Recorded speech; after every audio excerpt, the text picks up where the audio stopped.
Hi friends, నేను మీ Ashok. Welcome to Ashok Banda vlogs. ఈరోజు అయితే మీకు పామాయిల్ చెట్లను అయితే చూపిస్తున్నాను. పామాయిల్ చెట్లు, అలాగే పామాయిల్ కాయలు. మన ఛానల్ అయితే ఇప్పటివరకు సబ్స్క్రైబ్ చేసుకున్న వాళ్ళైతే తప్పకుండా అయితే సబ్స్క్రైబ్ చేసుకోండి. చుట్టూ అంతా కూడా పామాయిల్ అయ్యి చాలా అంటే చాలా ఉన్నాయి పామాయిల్ చెట్లు. ఇవి ఇవి పెద్దవి. ఇవి ఇప్పుడు నా వెనకుండేటివి అన్ని పెద్ద చెట్లు. బట్ కాయలు కూడా మీకు చూపిస్తాను. అవి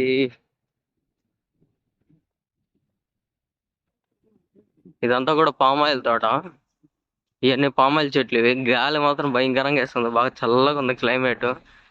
క్లైమేట్ ఇదంతా కూడా చెట్లు.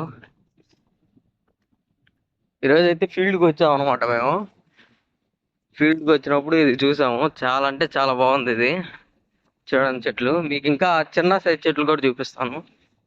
వరి చూడండి పచ్చగా. పైన పామాయిల్ కాయలు పైన ఉంటాయి. ఆల్మోస్ట్ అన్ని కోసేసారు వీటికి, కానీ ఇంకా కొన్ని ఉన్నాయి. గాలి మాత్రం గట్టిగా వేస్తుంది. ఇవన్నీ పెద్దవి అనమాట. ముదురు ముదురు అంట. ఇది ముదురు సైజు అంటారు. ఇదంతా కూడా పామాయిల్. మీకైతే చిన్న చూపించడానికి వెళ్తున్నా. ఇవి వచ్చి దాదాపు 17 సంవత్సరాలు అయింది ఈ చెట్టు యొక్క వయసు. మొత్తం చాలా పెద్దది. ఇది 17 సంవత్సరాలు.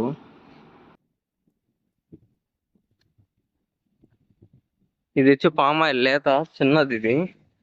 ఇంకా దీన్ని సాగు చేస్తే తర్వాత ఇట్లా వస్తుంది. ఇదంతా కూడా చిన్నదే. చూడండి, చాలా అంటే చాలా బాగుంది క్లైమేట్. ఇక్కడ వాతావరణం చాలా మామూలుగా లేదు.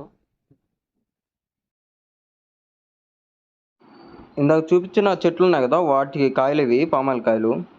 ఇది వచ్చి వీటితోనే మనకి ఏంటంటే పామాయిల్ కావాలంటే ఇవి వీటితోనే చేస్తారనమాట. ఇవన్నీ కూడా కోసేస్తున్నారు అన్నీ. ఇంకా వాటి కంపెనీస్కి వేసేస్తారు అవి, మిషన్స్కి. ఈ వీడియో కనుక మీకు నచ్చినట్టయితే లైక్ చేయండి. అలాగే మన ఛానల్ అయితే సబ్స్క్రైబ్ అయితే చేసుకోండి.